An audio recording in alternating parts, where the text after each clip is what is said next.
as he took his bowl from Shamfar and took a large spoonful into his mouth, burning his tongue in the process. "Oof, that's hot!" he spluttered with bits of carrot shooting out of his mouth. "Well, I don't make it in cold water," Shamfar said, grinning. "Sit down and eat, you numpty." Isaac shook his head with a slight smile and did as he was told, taking a seat on the bench next to Shamfar. It's lovely, though. I've always said your stew is brilliant," Isaac said between mouthfuls as he blew the next spoonful.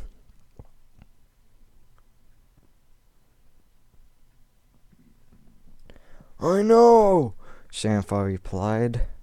The heat didn't seem to bother him as he drained the last of the stew from his bowl. "Finished?" "Blimey, Shan! How quick do you put that away? I'm not even half done," Isaac said with false indignation. He knew that Shamfar was the type to eat quickly. "Efficiency," Shamfar replied. "The quicker I eat, the quicker I get on to other things."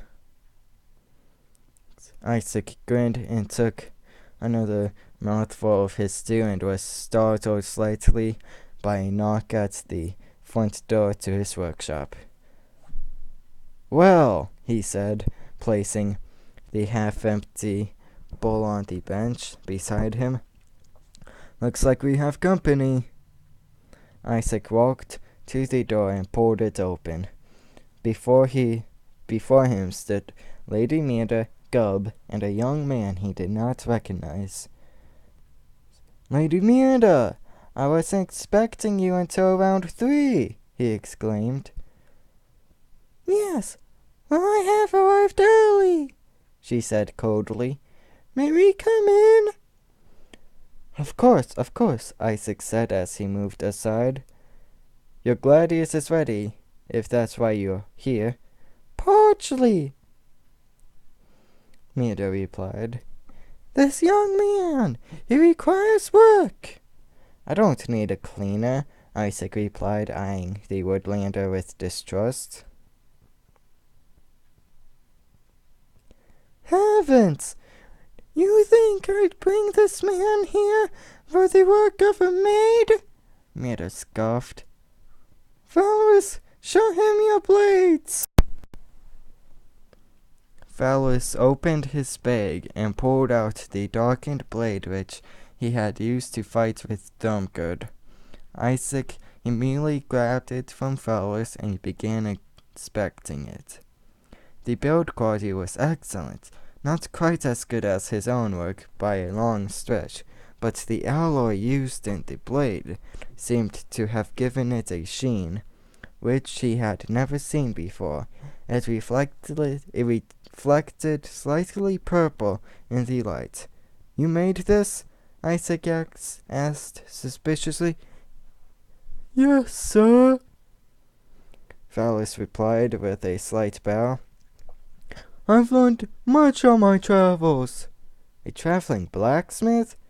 Isaac asked, raising an eyebrow. "I am not a qualified blacksmith. I don't have any papers," Phallus replied with a slight hint of embarrassment. "But I've learned a lot about different forging techniques. Myrda said you were the best in Sagethia. I'd love to learn from you."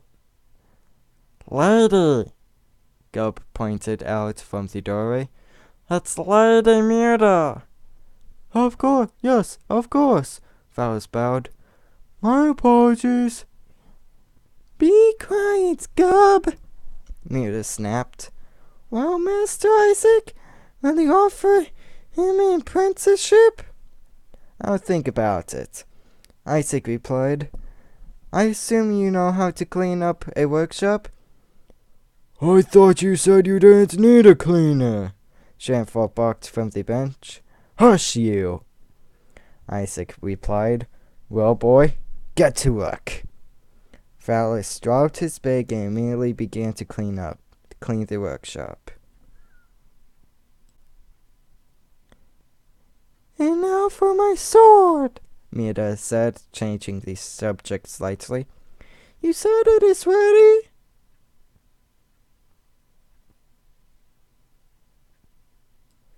Ah, yes, Isaac had all but forgotten why she had turned up in the first place until prompt.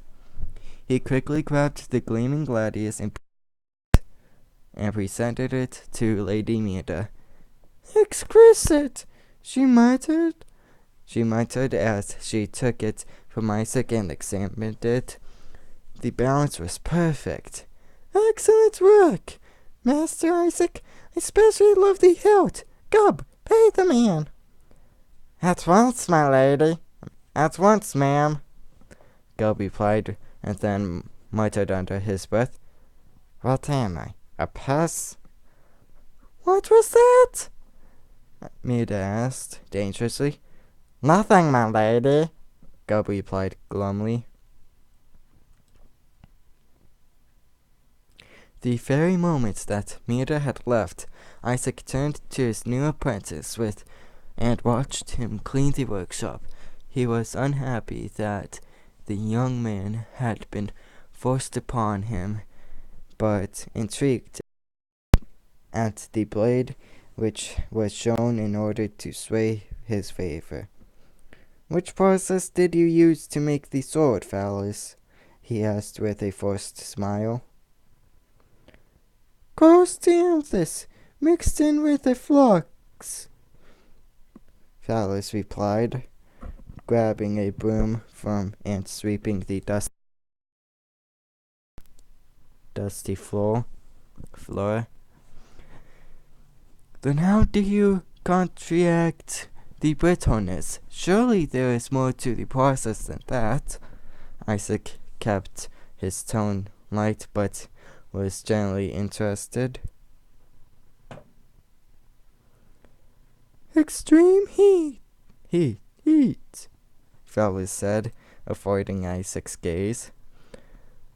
I used a forge that can make normal fire seem like icy water. You cannot recreate this process here, then. Isaac looked to Shamefar for a beat. I take it that the crystal is melted and mixed into the steel directly? Oh, yeah, it's melted, Phallus said, finally looking at Isaac. But no, I don't think your forge, as large as it is, could get hot enough. Isaac nodded and motioned for Phallus to continue sweeping, and left through the door at the side of the workshop which led to his home. Shamefar watched Phallus for a few moments before heading off to join his friend. Shamefar found Isaac sitting at his dining table, pouring out 2 glasses of whiskey. Sit, he said to Shamefar, and tell me why you think that Mira would put this man in my workshop.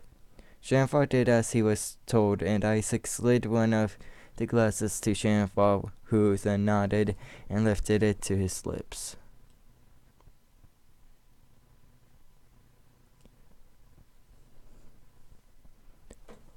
Who could guess at Lady Mira's motives? He said, lowering his glass. Perhaps she simply thought that this apprentice might not get thrown out of your workshop for incompetence.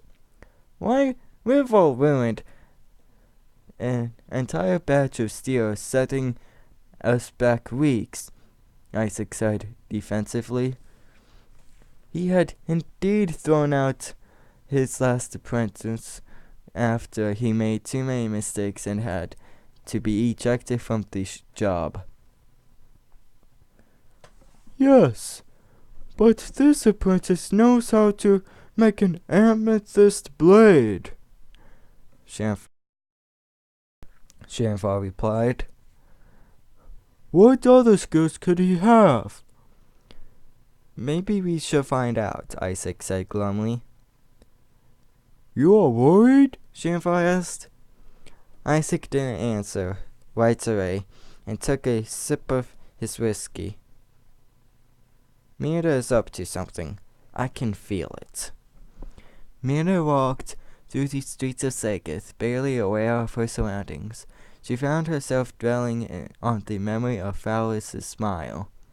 Each time the image of his handsome mouth stretching wide caused her own lips to twitch.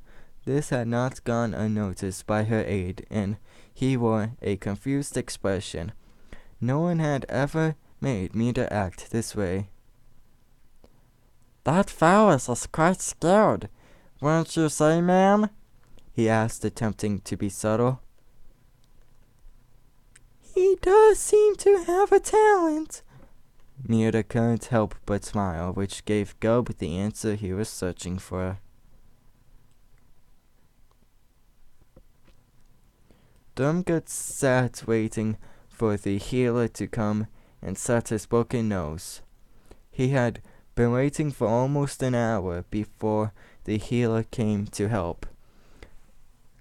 It's not that it was busy in the sanctum, but Brett, the healer, disliked the young guard and enjoyed making him wait.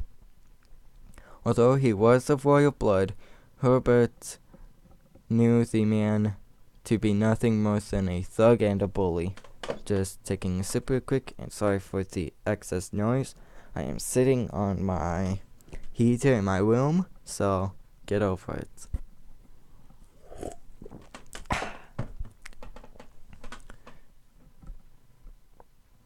And for this guy, I'm just gonna give him a normal voice. Well, well, Herbert smiled kindly. Got into a scrap, I see. I was assaulted without provocation, Thurmgut hissed. I will be certain to arrest that Woodlander the next time I see him. That's not your style, though, is it? Herbert asked innocently, pushing Thurmgut's head to the side and expecting the broken nose. Surely you would honor the code and challenge him first. Yours, ours, and for eating right, Thurmgut mumbled. It's at times like this that I wish I'd never joined the Brotherhood of Knights. I'm sorry that you can't really understand Thurmgut that much. I'm just imagining him as I would. The Brotherhood of Knights was formed shortly after the most recent change in the monarchy 20 years ago.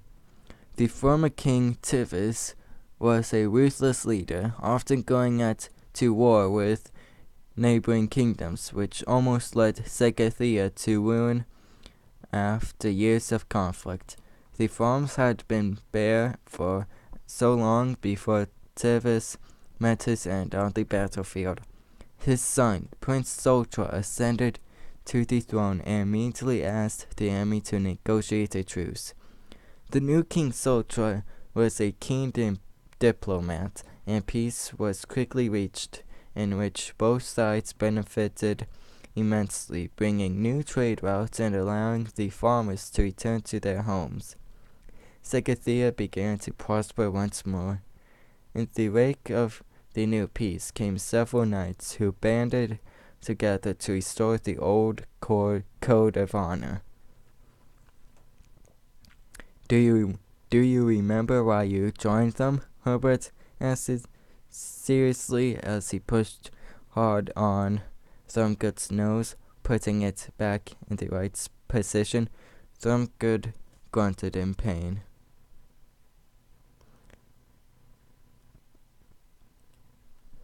I thought it was the best way to help people, Thurmgut muttered. And I want to help people. Issue the challenge, Herbert suggested, hoping that he would get to enjoy the upstart receiving another beating.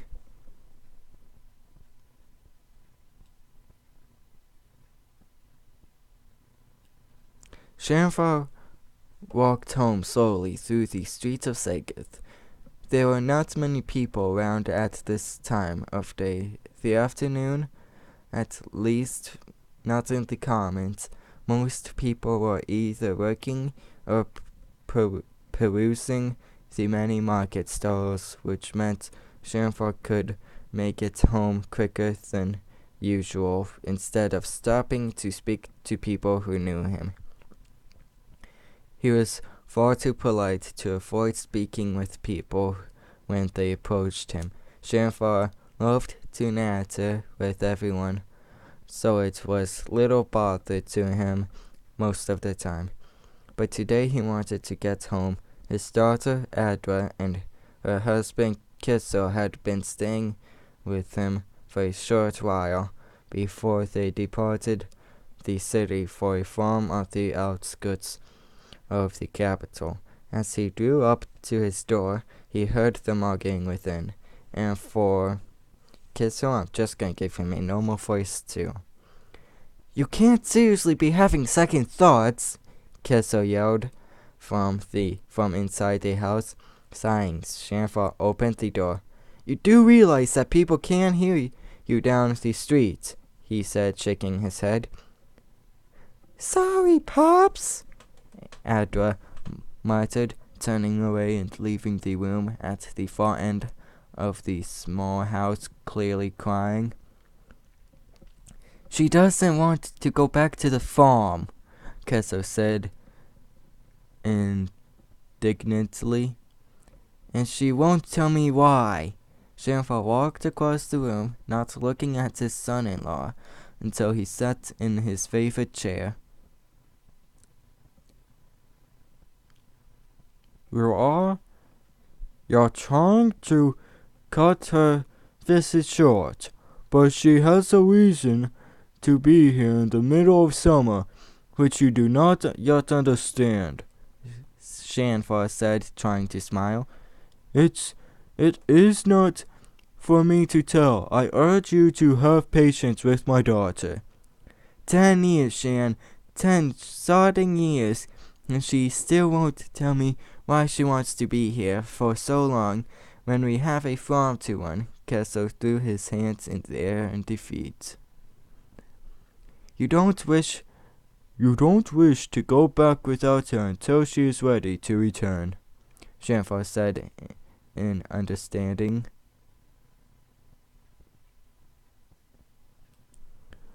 "Well, she is my wife," Kessel replied. "It is too much to ask for her to be with me, to rely on me." "She will," Shamefar said solemnly. "Just give her some space and I will convince her to return home as soon as possible." "I don't like it, Shan," Kessler said, defeated. "Neither do I, but I assure you, her reason is a good reason. She loves you and will return home soon enough," Shamefar replied kindly. "Go and tell her. I'm going for a nap."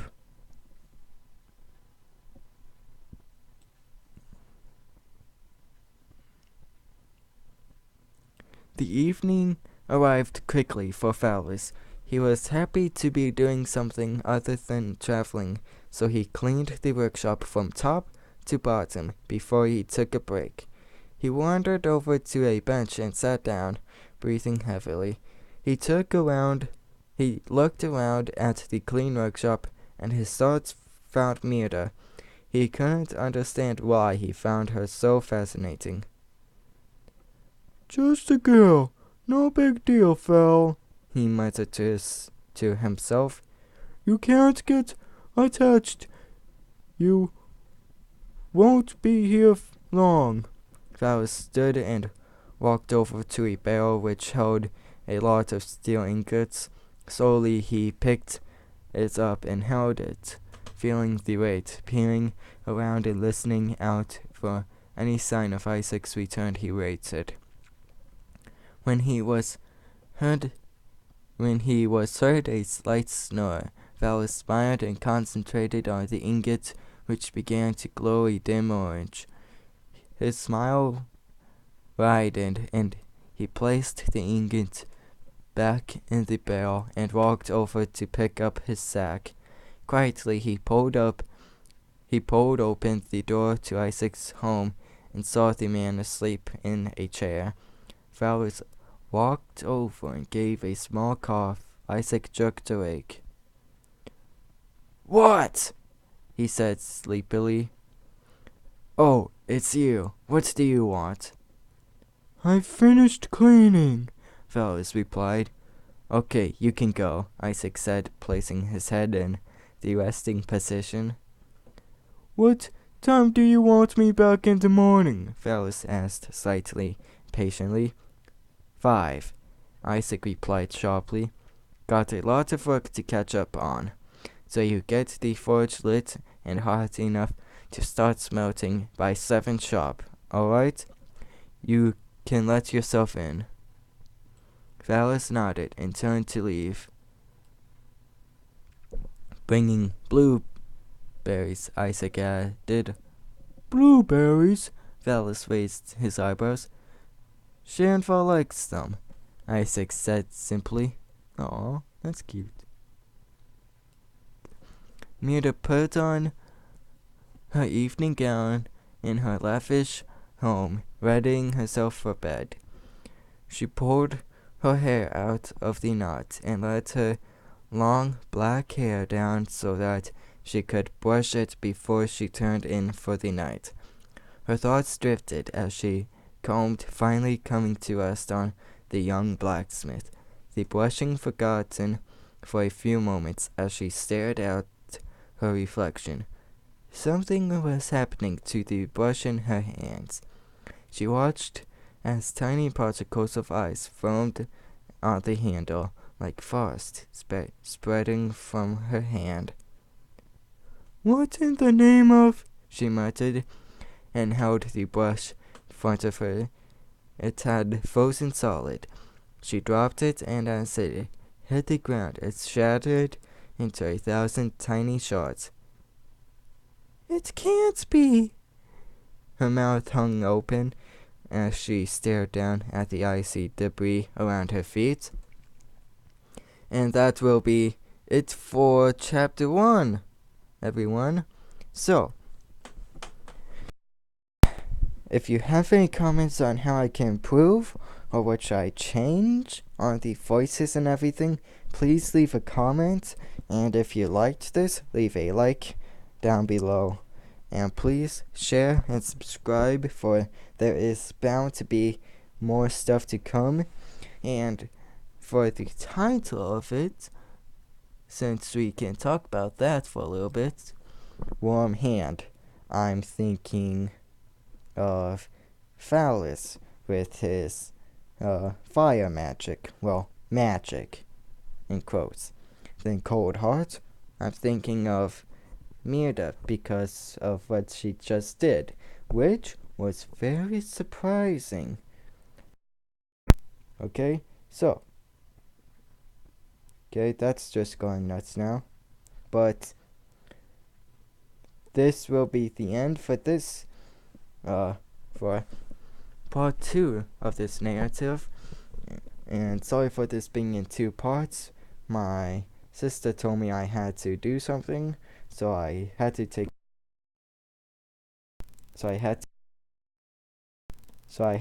a break, okay? But next time I hopefully won't be interrupted.